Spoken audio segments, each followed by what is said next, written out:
সকাল সকাল লাল চায়ের সঙ্গে ভিডিওটা শুরু করলাম। দেখবে আমি ছাঁকনিটাকে উল্টো ধরে রেখেছিলাম, মানে ক্যামেরার দিকে তাকিয়ে তাকিয়ে ছাঁকনিটাকে ধরেছি। তারপরে নিজেই আবার ভিডিও এডিট করার সময় দেখে হাসছিলাম। তো 2 কাপ লাল চা, আর মা চা খাবে একটু পরে, ওই জন্য মারটা আর আমি এখন ছাঁকলাম না, শুধু দুজনেরটাই ছেঁকে নিলাম। গরম গরম লাল চায়ের মজাই আলাদা। গুড মর্নিং, কেমন আছো তোমরা সকলে? আশা করি যে যেখানেই আছো ভালো আছো, সুস্থ আছো। আমরাও ভালো আছি। আজকে শুক্রবার, আর এই যে দেখো স্যুপ এদিকে বানিয়ে নিচ্ছি, চা নামিয়ে নিয়েছি এদিকে, আর স্যুপটা হচ্ছে এদিকে বানাচ্ছি, যেন 10 মিনিট পরেই স্যুপটা খেতে পারে। আজকে চা মানে এই সবজি একসঙ্গে বসিয়ে দিয়েছি। আর এই স্যুপটা খাওয়ার পর থেকে না সবারই মানে আলাদা একটা এনার্জি পাচ্ছি আমরা, যেটা এতদিন হয়তো আমরা খাইনি। মানে হেলদি ফুড হিসেবে যে কোনো খাবার তুমি রেগুলার গ্রহণ করলে দেখবে শরীরে একটা আলাদা এনার্জি পাওয়া যায়। তো যাই হোক, চলো চাটা নামিয়েছি, চাটা নিয়ে ওই ঘরে যাই। ও কি করছে তোমাদের দেখাচ্ছি। আজকে পুরো তো একদম ঠাকুরের কৃপায় সুস্থ, আর একদম সুস্থ মানুষের মতো কাজ শুরু করেছে আজকে। গরম গরম চা, অবশ্যই রটি নাও। দেখো আজকে অ্যাড্রেস লিখতে বসে বসে। এখানে রাখো। হ্যাঁ আসো, আমি তোমার হাতে দিচ্ছিলাম দেখো।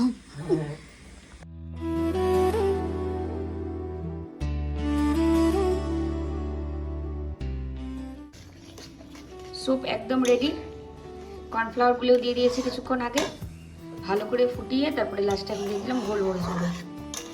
ওকে বললাম যে বাটার দিয়ে খাবে এরপরে, এখন তো অনেকটাই ঠাকুরের কৃপায় সুস্থ, তো বাটারটা মনে হয় খাওয়া যাবে নাকি, বললো একটু পরে খাবে, তো ঢেকে রেখে দিই, পরে খাবে 10 মিনিট পর।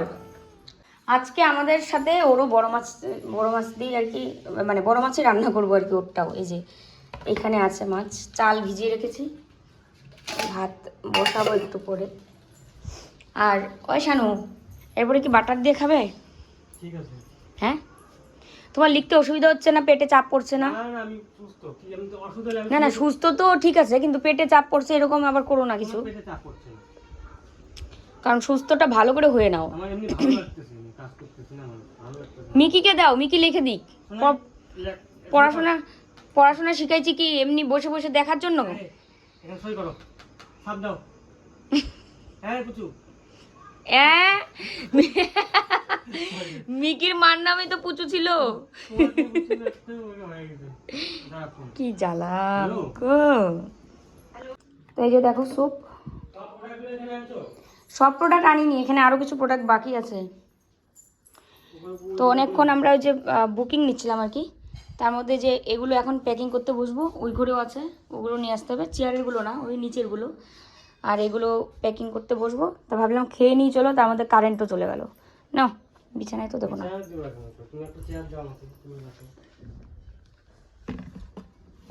ঠান্ডা কিন্তু অলরেডি মোটামুটি হয়ে গেছে, তাই খেয়ে নাও আগে।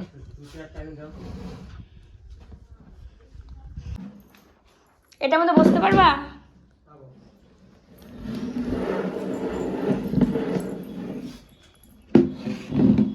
বসো। বিছানাটাও আজকে তোলা হয় নাই কাজের ইয়েতে। কালকের ভিডিওতে একটা কমেন্ট এসেছিল এরকম যে এরা রেগুলার যে খাবারটা খায় সেটাই খেতে থাকে। আরও একজনও কিন্তু লিখেছে যে তোমরা রেগুলার স্যুপ কেন খাও? তো কি বলো তো, কল্লোল যেটা খেতে চায় আমি ওকে সেটাই করে দিই। ও রেগুলারই স্যুপ খেতে চায়, তাই আমি স্যুপটাই করে দিচ্ছি। আর স্যুপ তো খারাপ জিনিস না, মনে তো হয় না যে রেগুলার খেলে কিছু হবে। আর একটা হেলদি খাবার যদি রেগুলার খাওয়া যায় তাতে খারাপটা কি? অন্য কিছু ও খেতে চায় না জন্যই আমি অন্য কিছু কিন্তু করে দিই না। হবে? হ্যাঁ 45 মিনিট 1 ঘন্টায় হয়ে যাবে? চ্যালেঞ্জ। Challenge accepted. এতগুলো জিনিস চ্যালেঞ্জ নিজের সাথে নিলাম, পারবো কিনা জানি না, তবে অনেকটা স্পিড বাড়িয়ে দিয়েছি, যেটা প্রথম এগুলো অনেকগুলো প্যাক করতে হবে। কোনোদিনই আমি এত স্পিড বাড়াইনি। স্পিড বাড়ায় আবার উল্টাপাল্টা করো না, প্যাকিং ভালো করে করো। ছি ছি শানুস ছি। এটা হয় নাই দেবশ্রী আন্টির, এটা ও দারুণ হয়েছে, দারুণ দারুণ। প্রথমটাই দেবশ্রী আন্টিতেই করলাম।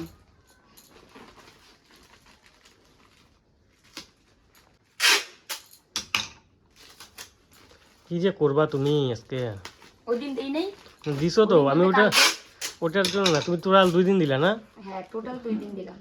ওটার জন্য বলতেছি না, আবার ফির যে রান্না আছে, আবার দিয়ে- আমার ভিডিও এডিট আছে। টেনশন তো তোমার ওই কারণেই হয়, বুঝি আমি, বুঝতে পারি কোন কারণে? যে রান্না বান্না আছে সব, মানে চাপটা একার উপরে না। হ্যাঁ। তার মধ্যে আমার প্রেশার গেছে কমে, লো প্রেশার। কি নিতেছো? ধরিত্রী দেখে তো নেবো, ইয়ে না আমি দিব না। জানোই তাই কি আমি লাগিয়ে দিব নাকি? মানুষ ভাববে হ্যাঁ মৌ বুঝি এরকমই করে, না মানুষের কাছে আমাকে এরকম ভাবে প্রেজেন্ট করে ও। প্রেজেন্ট করো তুমি। তুমি হ্যাঁ, তোমার প্যান কার্ড হারিয়ে ফেলেছিলাম, এটা সারা জীবন শুনতে হবে আমার। না, তোমাকে আমি জিনিস দিয়ে হ্যাঁ এটা একটু ইয়ে করতে রাখতে পারি না আমি, যদি ফির হারা দাও। প্যান কার্ড এই পর্যন্ত আমি তুলতে পারি না, তুমি জানো? জেরক্স দিয়ে কাজ চালাচ্ছি এখনো। জানি, তাহলে তুলতে পাও নাই কেন? 2বার অ্যাপ্লাই করছি, আসেই নেই। থানায় জিডি করতে হয়। করছিলাম, করে 2বার অ্যাপ্লাই করছি, তাও আসেনি। দেখি এবার বাড়ি গিয়ে করবো। আমার এটিএম কার্ড হারিয়ে রাখছো তুমি। হ্যাঁ আমি তোমার এটিএম কার্ড হারাচ্ছি, শোধবাদ। তাহলে কও, এবার কও তাহলে। শোধ তুমি তো খুবই, তাহলে তুমি আমারটা কেন হারাইলা? হ্যাঁ টাকা তোলা হয়ে গেছে। এখন সেদিন না আমি ATM প্রচুর কার্ড টেনশনে কোথায় ছিলাম। ও থাকবে? না শানু, কি একটা কারণে। তোমার ব্যাপারটা কি? টাকা তুলে দিয়েছি, এখন এটিএম কার্ড কই থাক, মানে ব্যাপারটা এরকম তোমার। সেদিন একটা কি মানে টেনশনে ছিলাম। কিছু একটা ব্যাপার ছিল, তো মাথায় ভীষণ চাপ ছিল। তাহলে আমার টেনশন থাকে না? আমার বাড়ির লোক এখানে কেউ নাই, কত মাথার মধ্যে কত কিছু ঘোরাফেরা করে, তা আমার বুঝি কষ্ট নাই ভিতরে? 2টো হয়ে গেল, বা হয়ে যাবে। রেশমি কটা নিয়েছে? 2টো। 12:30 থেকে বসেছিলাম প্যাকেজিং করতে, ঠিক আছে, প্যাকিং করতে। এখন বাজে 1:50। এই দেখো কমপ্লিট। একটা 50, এদিকে আমি ধরে রেখেছি, কাটা দেখা যাচ্ছে 1:25, আর মুখে বলছি 50, মাথাটা তাহলে দেখো গেছে। এই দেখো এতগুলো প্যাকিং করলাম, 1 2 3 4 5 6 7 8 9 10 11 12 13 14টা, তাই তো শানু? হ্যাঁ, তুমি তো শুনতে পাচ্ছিল। তো চলো এগুলো নিয়ে এখন আমি যাব জমা দিতে, ডিসপ্যাচ করতে যাব। টুকুলি প্রথমে বড় প্যাকেটে নিছিল, তো প্যাকেটটা অনেক বড় হয়ে যায়, ওই জন্য এখন ছোট প্যাকেটে নিচ্ছি। কত বড় প্যাকেট, মানুষ মনে হয় প্লাস্টিক করে দিয়ে দিচ্ছে। তুমি তো প্লাস্টিক করেতেই যাচ্ছ মনে। কালকে নরমাল একটা ড্রেসের গেছি, মানুষের দোকানে চাইলাম টাকা, যে আমার হাজবেন্ড আপনাকে পেমেন্ট করে দিচ্ছে, আপনি আমাকে টাকাটা দিন। না, আমার কাছে তো ক্যাশ হবে না, আর আমি জানতামও যেটা হবেও না, দেবে না। ঠিক আছে, বিপদে পড়লে মানুষ এরকমই হয় আর কি। তারপরে তো রাগের চোটে হেঁটে হেঁটে বাড়ি আসবো, বাড়ির থেকে টাকা নিয়ে আসবো, রিক্সাতেও যাবো না। যেছি একটা কি, এমনিতেও আমরা মানে যত ভাড়া দিয়ে যাওয়া আসা কত কিছু পকেটে থাকে, তারপরে ওই জন্য ভাবলাম ডাবল যদি যাওয়া আসা করি তাহলে 50-এর জায়গায় 100 টাকা লাগবে নাকি?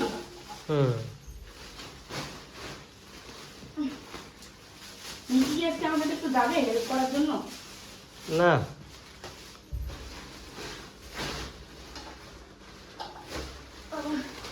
ওজন আছে তো মৌ আজকে, প্রবলেম নাই। পাবা তুমি, রিক্সা ডাক দিয়ে আনো এখানে না না, গেটের সামনে। আরে সেরকম 5-10 টাকা বেশি নেবে। সেরকম মতন নাই গো। আসলাম, চশমা নেই, চশমা মিকি আমি তোমাকে একটু পরে নিয়ে নেবো, বোঝো না কেন? আমি একটা কাজে যাচ্ছি।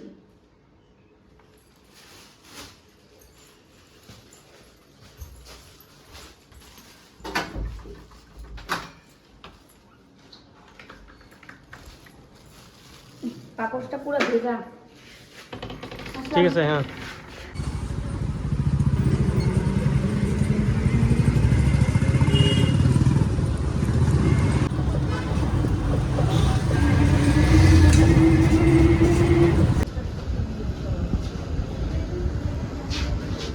পার্সেল জমা দিয়ে যাওয়ার পথে ও বলেছে যে একটা ভীমবার নিয়ে এসো, মানে মেসেজ করেছে। তো আমি একটা ভীমবারের এরকম একটা মানে বক্স নিয়ে নিলাম, আর নিয়ে নিচ্ছি ডাব। তো আর কোনো দোকান নেই, এই একটাই দোকান আছে, 3টা ডাব 100 টাকা দিয়ে নিলাম, ছোট ছোট। মিষ্টি আছে? মিষ্টি আছে, হ্যাঁ, এমনি তো সাইজ ছোট, আর শ্বাসটা মোটা। আরেকজন দেখো না, আমি এখানে দাঁড়াইছি মানে ওকে হাড্ডি দেবো। আরে ভাই কয়টা নেওয়া লাগে দিনে হাড্ডি গুটু? হ্যাঁ, নতুন নতুন হাড্ডি সব নিয়ে গিয়ে বিছানার মধ্যে জমা করতেছে, আবার ওই দেখো এখানে দাঁড়ায় আছে হাড্ডি নিতে।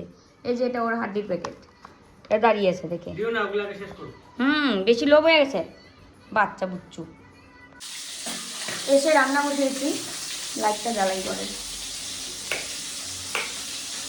প্রোডাক্ট দিয়ে এসে দেখি ও আমার মামির সাথে কথা বলছে, বড় মামির সাথে। আমার দুইজন মামি, একজন বড় মামি, একজন ছোটো মামি।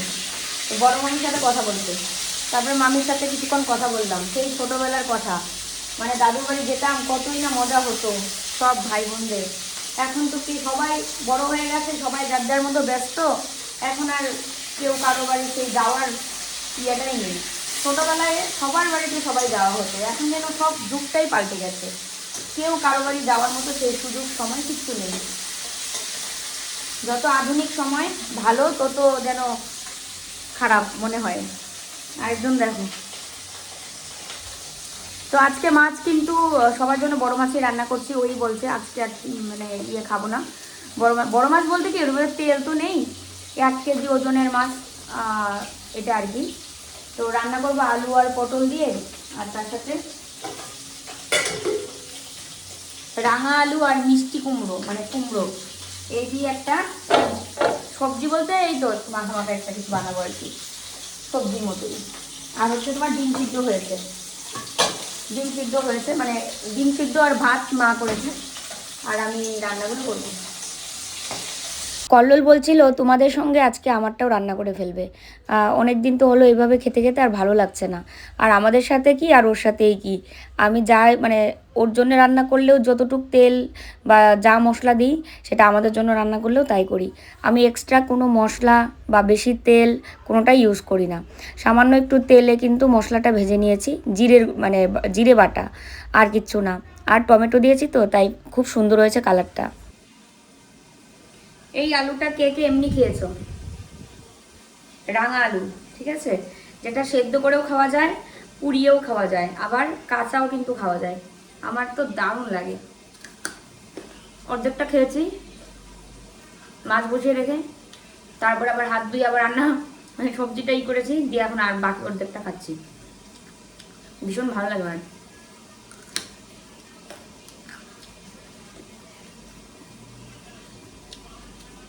রেগুলার একটা আমরা ভালো অভ্যাস করেছি, এটা চিত্রাই বলে দিয়েছিল যে তোমরা দুপুরে যখন ফল খেতে মনে থাকে না, তো সকালবেলা খেয়ে নাও। তো ওই জন্য সকালের জলখাবারে যাই খাচ্ছি, তারপরেই কিন্তু ফল খেয়ে নিচ্ছি। আর ফল খাওয়ার পরে একটা আলাদাই এনার্জি পাচ্ছি, যেটা সত্যি কথা। আর প্রত্যেক দিন মানে একটা যে ক্লান্তি দুর্বলতা লাগতো, সেটা কিন্তু আস্তে আস্তে কেটে যাচ্ছে। এমনিতেও আমার অনেক বেশি পরিশ্রম হচ্ছে, আর পরিশ্রমের পর যদি একটু খাওয়া দাওয়া ভালো না করি, তাহলে তো আরও মানে বিছানায় পড়ে যাব, তখন কে কাকে দেখবো, দুজনে অসুস্থ হয়ে গেলে। ভীষণ পায়েস খেতে ইচ্ছে করছিল, তো কালকে না পরশু দিনেই গুড়ের বাতাসা নিয়ে এসেছিলাম, দুধ নিয়ে এসেছিলাম, আর এই যে চাল দিয়ে বসিয়েও দিয়েছে। তো আজকে করছি আর কি, তেজপাতা দিলাম, এলাচ দিলাম, 1 লিটার দুধ আর 1 মুঠ চাল। এখানে আবার ভিজিয়ে রেখেছি কাজু কিশমিশ। আর দেখো কতগুলো বাসন পড়েছে, এখন এই বাসনগুলো ধোবো, আর কড়াইটা ধুয়ে আবার বসিয়ে দেবো। এই সবজিটা তো রান্না করতে হবে। আরেকজন দেখো এই কটা টুকরো রেখে দিয়েছে আমার জন্য। কাকিমাদের বাড়িতে ওই দিন ত্রিনাথ ঠাকুরের পুজো ছিল, আর ত্রিনাথ ঠাকুরের পুজোর দিন কাকিমা কিন্তু খিচুড়ি করে আর পায়েস, আর কাকিমা নিজের হাতেই পায়েসটা করে, এত টেস্ট হয় পায়েস। তো এই যে ওর মানে অসুস্থতার কারণে আমি কিন্তু মানে পুজোতে যেতেও পারিনি, আর প্রসাদও খেতে পারিনি। তো একটা এই যে একটা ভেতরে ইয়ে ছিল না, যে কাকিমার হাতের পায়েস খেতে পারিনি, তাই কাকিমার কাছ থেকে জেনেই কিন্তু পায়েসটা করেছি। কাকিমা যদিও মিশ্রি দেয় পায়েসে, মিশ্রি বাতাসা চিনি সবই দেয়, কিন্তু আমি মিশ্রিটা দিইনি, শুধু চিনি দিয়েছি আর হচ্ছে গুড়ের বাতাসা। তো পায়েসটা করেছি এখন, কিন্তু খাবো ওই সন্ধ্যা সময়, কারণ এখন আর খাওয়ার সময়ও নেই, আর মানে খাবোও না। আমার এমন একটা এখন মানে অবস্থা চলছে যে মানে নিজের জন্য একটু সময় বের করে যে এক্সট্রা কিছু করব, সেটা হয়ে উঠছে না। মানে সারাদিন সংসারের কাজ এটা সেটা করতে করতেই সব মানে সময় পেরিয়ে যাচ্ছে। এক্সট্রা কাজ তো ওই যে বিজনেসে তো প্রচুর সময় দিতে হয়, আর তার সাথে আমারও একটা ইউটিউব চ্যানেল আছে যেহেতু, তো আমার এটাও ভাবতে হয় যে একটা ভিডিও সুন্দর করে এডিট করে তোমাদেরকে দেবো, আর যে কোনো কিছু রান্না করতে নিলেই আবার সেটা ক্যামেরাও করতে হয়, ওই কারণে সবটা মিলে একটু দেরি হয়।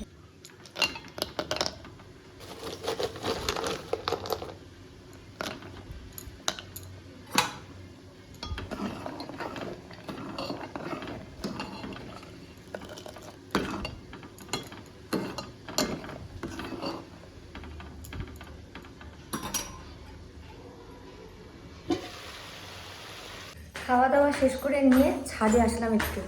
ও আস্তে আস্তে করে উঠে আসছে। মিকিও এসছে। মিকি কই? মিকি মিকি রামিক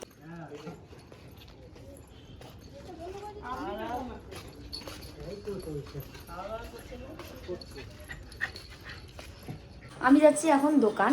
আর তোমাদের সাথে অনেকক্ষণ ধরেই কথা হয় না। মা এদিকে শুয়ে আছে, হেলমেট দুটো এই যে এগুলো হচ্ছে, দুজন এসছে আমাদের বাড়ি। আর তোমরা দেখলেই চিনতে পারবে কারা এসছে। তো চলো একটু পরে তোমাদেরকে দেখাচ্ছি মুখে না বলে। আমি যাচ্ছি একটু আমাদের এই ফ্ল্যাট থেকে বেরোতেই যে দোকান, সেই দোকানে যাচ্ছি, দুধের প্যাকেট আনতে যাচ্ছি। আর দুধের প্যাকেট যা এনেছিলাম ওই তো পায়েস করে ফেলেছি। তো এবার দুধ চা খাওয়ার জন্য তো ইয়ে করতে হবে, দুধ আনতে হবে, আর সাথে বিস্কুটও আনবো। দরজাটা বাইরে লাগালাম, এক্ষুনি আসবো।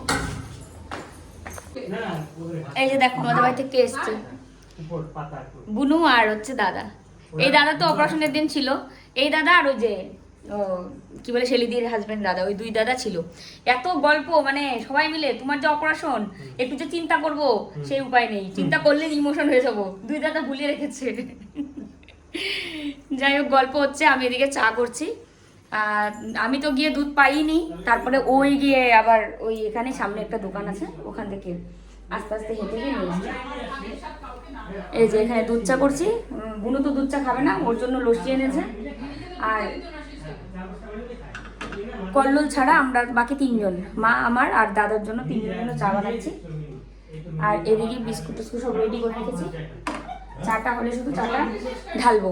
এলাচ দিয়েছি দুটো, একটু আদা দিয়েছি, দুধ চাতে তো বেশ ভালো লাগে। আজকে একটা মানে বিরাট বড় দুর্ঘটনা ঘটে গিয়েও মানে ঘটেনি। সেটা হচ্ছে চেয়ারে বসেছিল দাদা, আর চেয়ারটা ভেঙে পড়ে গেছে। ভাগ্যিস বড় কিছু হয়নি, হাতে সামান্য ব্যথা পেয়েছে, আর কোথাও লাগেনি সেরকম। মানে আমি তখন দুধ আনতে গেছি, আর বাড়ি আসতে আসতেই কল্লোলের ফোন। তারপরে জিজ্ঞেস করলাম, তারপরে বলছে যে এরকম চেয়ার ভেঙে পড়ে গেছে। তো এর চেয়ে বড় কিছু হতে পারতো, মানে বিশাল বড় একটা ফাড়া গেল দাদার। আমাদের বাড়িতে এসেই এমন একটা ব্যথা পাবে, এটা তো মানে স্বপ্নের বাইরে। এর আগেও আমার বাবা মা যখন এসেছিলো, তোমাদের মনে আছে কি না, তখন খাট ভেঙে কিন্তু পড়ে গেছিলো। কি একটা অবস্থা। তোমার চা ভালো হয়েছে, আজকে আদা ছাড়া করেছি। আদা ওই অল্প ছিল, ওটাই দুধ চা দিয়ে দিয়েছি। তোমার লস্যি এখনো খাওয়া হয়নি? একটু গোলমরিচ গুঁড়ো দিয়ে দেবা যখন আদা থাকবে না। হ্যাঁ না, ওটা ওর জন্য দিচ্ছি না গোলমরিচ গুঁড়োটা। কেন? ঝালের জন্য? যদি সবাই নাকি বলে পেট জ্বালা করে। দু চার দানাতে কিচ্ছু হবে না, ওখানে ঝাল হবে নাকি? এটা গোলমরিচ, এটা সেন্ট হবে। হ্যাঁ তা তো তুমি ঠিক। জানো যে পইতে যারা দিব একটু গোলমরিচ গুঁড়ো এখন। ওই গোলমরিচের গুঁড়ো না, ও গোলমরিচ গোটা গোটা যেগুলো ওটাটাকে একটুখানি সারা থেতলে। থেতলে দেবে। আচ্ছা আচ্ছা, ওটাই দেবে, ওই গুঁড়ো দিও না। ওটা তো সুপে দিই ওটা। ওটার মধ্যে তোমার অনেক কিছু কেমিক্যাল থাকে। এই যে যাদের ধরো পইতে মানুষ যায়, কি পোয়াতে মানুষ যাদেরকে বলে, তাদেরকে বাড়ি এসে কি খেতে বলে? কালো জিরে বাটা, গোলমরিচ বাটা। ও, নারী শুকানোর জন্য। আচ্ছা, এই তোমারও কিন্তু নারী শুকাচ্ছে। এই যাদের অপারেশন হয় না, যাদের অপারেশন হয় জিজু, ওগুলো খেতে বলে। আর তোমার ক্ষেত্রে আমি বলতে পারবো না। আর ওরও তাই, অপারেশনের রোগীদের শুকানোর জন্য হ্যাঁ এগুলো খাওয়া ভালো।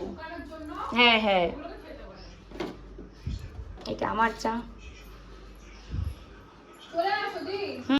তো বুনুরা এখন চলে যাবে। অনেকক্ষণ গল্প করলাম সবাই মিলে।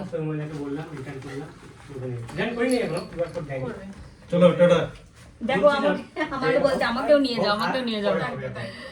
মিকি কেউ আসলে পরে ও খুব খুশি, আর গেলে পরে মন খারাপ। না থাকলে হবে, তুমি শুধু থাকো করলে হবে। শুনি আমার ঘরে সংসার নেই? হ্যাঁ, তোমার মতো কিন্তু একজন রয়েছে বয়স্ক। মা কিন্তু সবাইকে এরকম করে বলে। তাই তো বলছি, তোমার মতো বয়স্ক রয়েছে দুখানা, তাদেরকে দেখতে হয় না? তারা দেখো আমার ছেলে আর মেয়ে, কি জ্বালা জানো? তিনখানা নিয়ে জ্বালা, দুটো ছেলে একটা মেয়ে। হ্যাঁ, তিনজনে নিয়ে যে কি জ্বালা। এইটাকে নিয়ে যাও, এই যে এটাকে। ওটা যাবে না, যা মানির সাথে যা, ঘুরে আয় যা। যাবে না, একটু আদর করলাম তাই চলে গেল। তুতুন, তুমি আমার তুতুন। দাঁড়াও দাঁড়াও দাঁড়াও, সাবধানে থাকবা, সাবধানে খাওয়া দাওয়া করবা, সাবধানে চলাফেরা করবা। হ্যাঁ জিজু, একদম বুঝেছো? তুমি যাও। হ্যাঁ আবার এসো কিন্তু দাদা। হ্যাঁ আবার আসবে। বাড়ি গিয়ে টাটা। আবার আসবে কিন্তু। তাড়াতাড়ি সুস্থ হয়ে যাও। আজকে দারুণ সারপ্রাইজ হলাম। ওয়াটার ঘুরতে যাবো ঘুমাতে। হ্যাঁ সুস্থ আমি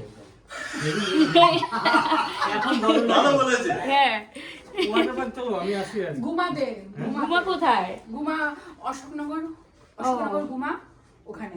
গত বছর আমরা গেছিলাম, এবছর যাবো। গত বছর না, তার আগের বছর। তার আগের বছর না, এবছর যাওয়ার ইচ্ছা আছে। হেব্বি লেগেছে। দারুণ লেগেছে। মানে ওখানে কি ঝর্ণা আছে না কি আছে?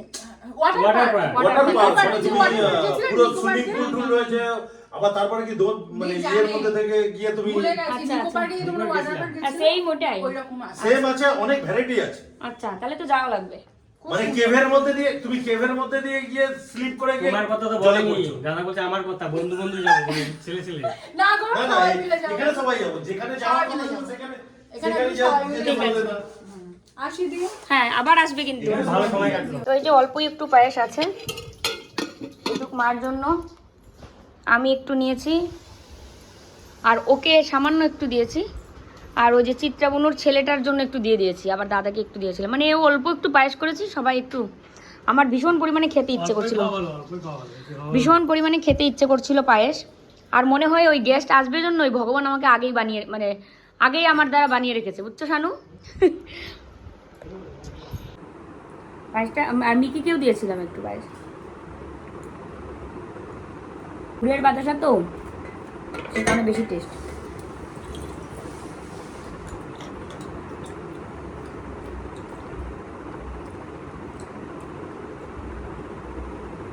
লাইভ থেকে বেরিয়েছিলাম 11টার দিকে, এখন বাজে 12টা। তো 11:30টায় মনে হয় কল্লোল বেরিয়েছে, কারণ আধা ঘন্টা ও গান টান গেয়েছে কি করেছে। তবে যে দাদা ওর সাথে অপারেশন করেছিল, ওই দাদার আজকে ওই ট্যাপগুলো মানে পেটের মধ্যে যে স্টিকারগুলো লাগিয়ে দিয়ে ওগুলো খুলে দিয়েছে। খুলে দিতে নিয়ে বদরক্ত বেরিয়েছে, আর ও ভয়ে মানে ইয়ে করছে। তো ডাক্তার বলেছে 2 কেজি বেশি ওজন না তুলতে ওই দাদাকে, 1.5 মাস। তারপরে তেল মশলা না খেতে, আর হচ্ছে মানে পেটে যেন আর কি কোনোভাবে চাপ না পড়ে। কালকে থেকে, আজকে তো 3টা গান গেয়েছো লাইভে, কালকে 6টা গান গাইবে। তাহলে তোমার ওই দাদার থেকে বদরক্তটা একটু বেশি বেরোবে, ঠিক আছে? কালকে থেকে মৌনব্রত পালন করবো আমি। আমি যখন বলি তখন আমার কথা পাত্তাও দেয় না। আজকে ওই দাদাটা বললো যখন যে এরকম রক্ত বেরিয়েছে, এই হয়েছে সেই হয়েছে, অনেক কিছু বলেছে দাদা। আমার ডাক্তার বলছে হ্যাঁ, স্বাভাবিক চলতে। তোমার ডাক্তার তো স্বাভাবিক চলতেই বলবে, সেটাই তো। তুমিও স্বাভাবিক চলছো। যখন অপারেশন হয়নি, মানে অপারেশনের আগে যখন সুস্থ ছিল, তখন কিন্তু গান গায়নি।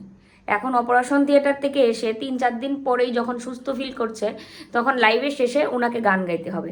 কেন ভাই? আমার প্রশ্ন হচ্ছে, এখানে তুমি একটু সুস্থ থাকো, একটু রেস্টে থাকো, তা না, চিৎকার করে করে গান গাইছে। তো আমরা এই যে কথা বলছি, পেটের মধ্যে কিন্তু কম্পন হচ্ছে, কারণ সুরটা তো আর শুধু গলার থেকে বেরোচ্ছে না, সারা মানে পেটের থেকে। আমরা যখন গান শিখেছি তখন স্যার বলতো সোজা হয়ে বসো, সোজা হয়ে না বসলে কথা মানে গানটা ইয়াতে আসবে না, খোলা গান হবে না, নাক দিয়ে গান বেরোবে। তো এগুলো আমি জানি যে নর্মালি গান গাওয়া, এমনি জোরে কথা বলা, পেটের উপরে চাপ পড়ে। তো যাই হোক, আমার কিছু বলার নেই। আমি যখন বলেছি আমাকে পাত্তাও দেয়নি, আমার কথার কোনো পাত্তাও দেয়নি। আজকে 3টা গিয়েছো তাতে কি, কালকে 6টা গান গাইবে, তাহলে দেখবে সুস্থ হয়ে যাবে তাড়াতাড়ি। তো এই যে এতগুলো বিছানার চাদর, এগুলো সব দেখিয়েছিলাম, এগুলো এখন ভাঁজ করে রাখতে হবে। আর যারা বুকিং নিয়েছে তাদেরটা আলাদা করতে হবে। এখন করতে হবে না, কালকে করলে হবে। এখন আমি বুকিং করে দাও।